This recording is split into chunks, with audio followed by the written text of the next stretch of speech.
नमस्कार फ्रेंड्स, आपण मानकु महेश्वर सेठी YouTube channel रे स्वागत जनाउछि।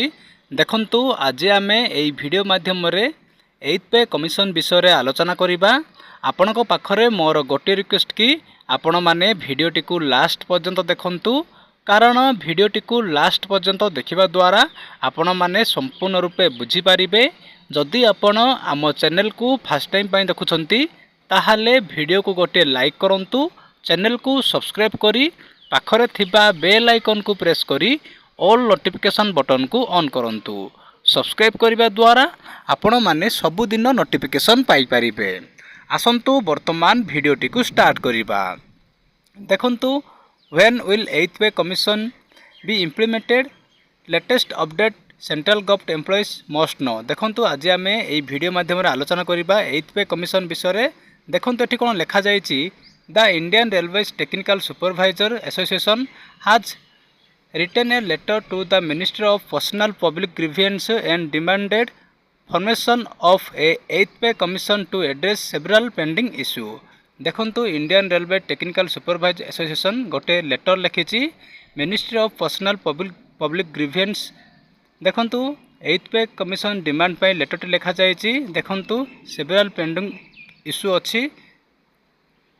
देखंतु एठी लेखा है कौन 8th pay commission latest news. देखंतु amid ongoing Lok Sabha election there is some good news from central government employees. Various media report suggest talk about implementation of the 8th central pay commission are moving in a positive direction. देखंतु 8th pay commission विषय रे गोटे good news आसुची। Government विभिन्न सारा media रे कथबार्ता चली कि विभिन्न सारा डिफरेंट रिपोर्ट रे बाहर कि खूब शीघ्र 8th पे कमिशन लागू हम। देखंतु आपनकर गोटे पॉजिटिव डायरेक्शन आसुची। एठी कोन लेखा है, देखंतु if the 8th pay commission is implemented the government employees will be good hike in the salary. देखंतु 8th पे कमिशन लागू हेले गवर्नमेंट एम्प्लॉय मानको बहुत भलो सैलरी मिलिबो बोली कहा जायछि। सेमती देखंतु कोन लेखा जायछि, for many days now the central government employees bodies have been demanding for constituting the 8th pay commission. बहुत दिन है सेंट्रल गवर्नमेंट एम्प्लॉय माने 8th पे कमिशन पाई दाबी करिसंती। In the wake of this development report suggested that the new salary revision commission is likely to be set up after Lok Sabha election 2024। देखंतु election Lok Sabha election पर आपण भाई कुछ किछि खुशी खबर आसीबो। देखंतु रिजल्ट आसिला पर तापर कोन लेखा है, देखंतु एठी